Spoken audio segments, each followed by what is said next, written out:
Governor's second annual Sustainable Energy Conference.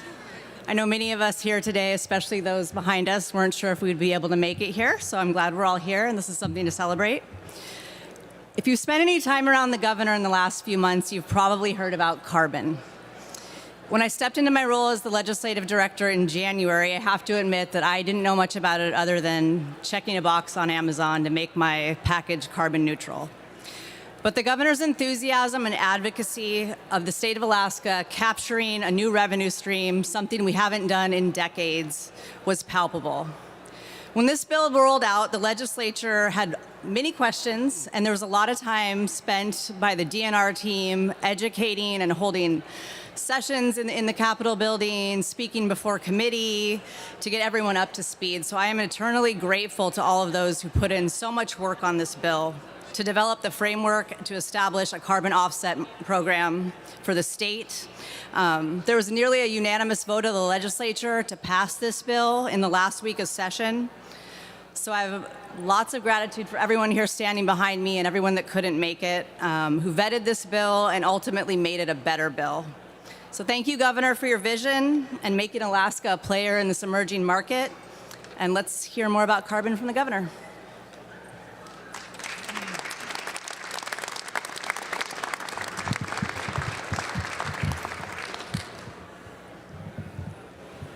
Always have to do a little adjustment. A little adjustment. Thanks, Laura, and thanks everyone for being here. You know, Alaska was built upon a promise that we would be north of the future. We'd be visionary, we'd be looking out for the next 10, 15, 20, 25, 100 years for our kids and our grandkids. And that's what this initiative does. That's what this bill does. I want to thank the legislators that are behind me. This was a 58 out of 60 legislators voted yes. I think it speaks volumes for their optimism as well. This bill is going to allow us now to have conversations worldwide with individuals involved in the carbon market. Just like oil, just like gas, just like our timber, this is a commodity that can be monetized now. And Alaska is going to play a big role. With over 43 million acres of trees within state possession, state lands, as well as countless bogs, peat, lakes, you name it, that also could be monetized. This is a tremendous opportunity to not only provide revenue, but also use some of that revenue to help our state reduce its energy costs and employ a lot of the new technologies. I want to thank our Department of Natural Resources, Commissioner Boyle, and his team. I also want to thank Senator Wielechowski and Representative Edgman for carrying the bills on the floor in the respective bodies. I want to thank all of those that advocated for this. You know, some folks say we're taking a risk.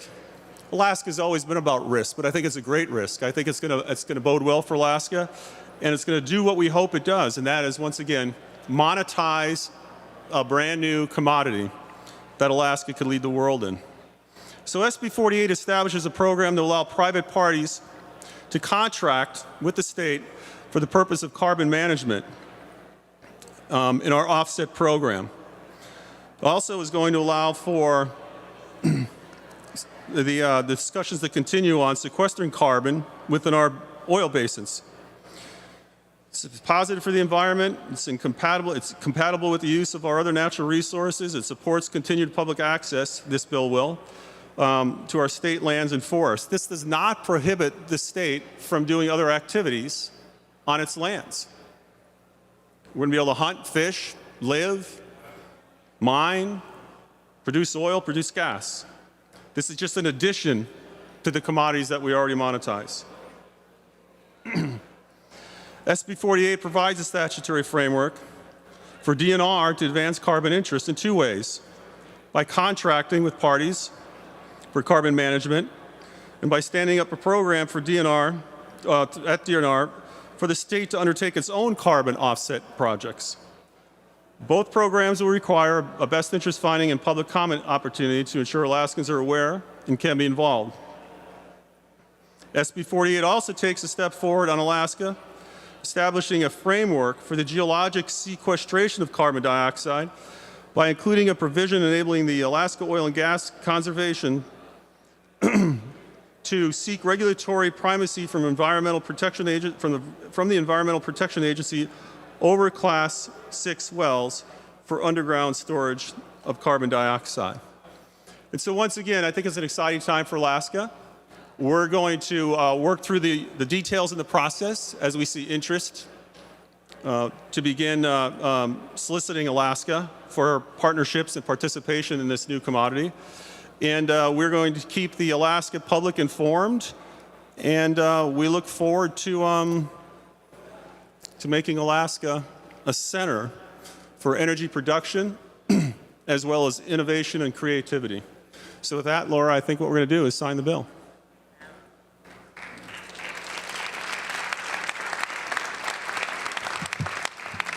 Governor, we're actually going to have Commissioner Boyle make a couple of remarks and Deputy Secretary Turk as well with the Department of Energy.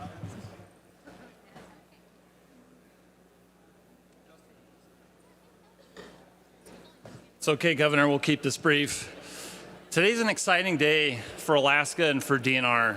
You know, DNR's mission is to develop the state's resources for the maximum benefit of its people. And SB 48 gives us another tool in our toolkit to do that very thing. The boreal forests that exist in Alaska and across the Northern Hemisphere represent the world's largest global warehouse for carbon. SB 48 gives us the tools and the incentives to start to manage our forests in a way that will minimize the amount of carbon that's released in the atmosphere through wildfires, through natural events like beetle kill, other types of things, because it really helps incentivize and focus our attention on providing active forest management that enables our forests to be healthy, that enables our marketable timber stands to increase in value over time. And I think for me, SB 48 really sends a signal to the world that Alaskans really care about our environment. We care about clean air. We care about clean water. We subsist off the fish in our rivers and lakes. We subsist off the animals that graze on our lands. We care about our environment. And we also care about developing our resources. And SB 48 gives us a tool to continue to develop our natural resources in a way that's responsible and that sets a standard for the world that shows that we can have an all-the-above approach when it comes to our energy mix and when it comes to the other raw materials that are so important to everyday life. So we really appreciate the legislature's support. We appreciate the debate and the focus. We're really excited as well to have the piece around Class 6 well primacy with the AOGCC because carbon capture, utilization, and storage remains a priority for us, and we're going to look forward to engaging with the legislature over the upcoming months and weeks on that very topic because, again, we think Alaska can be a global leader in warehousing and managing the world's carbon, and we're very much looking forward to stepping up and being part of that solution. So thanks very much.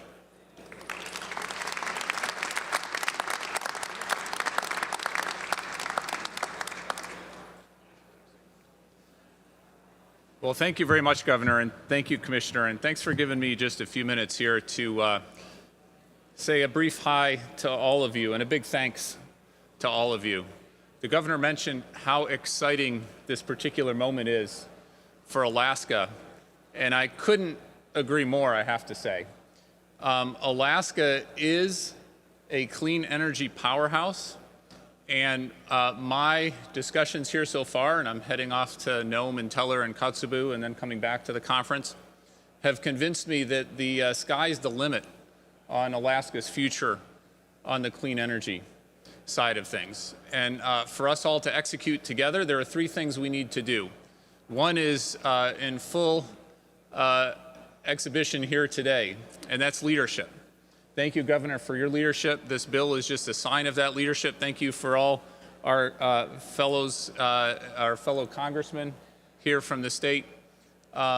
Leadership is something that's talked a lot about, but what we're seeing here is an example of it actually coming into the real world. And so really appreciate the leadership. The fact that we've got this conference, the fact that so many people are here, including and especially investors are here is a real sign of leadership, and really appreciate that. The second component is partnership. And we've got a lot more tools in the tool belt at the federal government level. $4 billion has already come back to Alaska to work on the infrastructure. We've got tax incentives, the likes of which we've never seen across the clean energy spectrum for technologies that are cost competitive today and cost competitive into the future as we do more R&D. 10-year tax incentives, a huge wind at the back for developers. So now's the time to go big. We've got $100 billion just at my department, Department of Energy, 70 new competitive grant programs. We've got rebates coming to consumers to try to make it more affordable to benefit from the energy efficient technologies of the future. We've got a loan program that is open for business, working with Alaskan companies, Alaskan tribes. 10 times the amount of loan authority for the tribes as part of that loan program. So we have leadership, we have partnership, and eager to work in that partnership mode. And then the most important component, the third component, is execution. None of this makes any difference unless it's actually benefiting, first and foremost, Alaskans, Alaskan communities. What's good for Alaskan communities can be good for Alaska, and what's good for Alaska in this clean energy transition is good for the country and good for the world. So thanks for the leadership, thanks for the partnership, and really looking forward to the execution as well. Thank you all.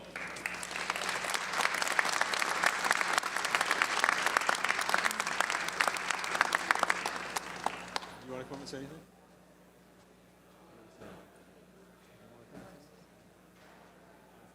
Anybody else want to say anything?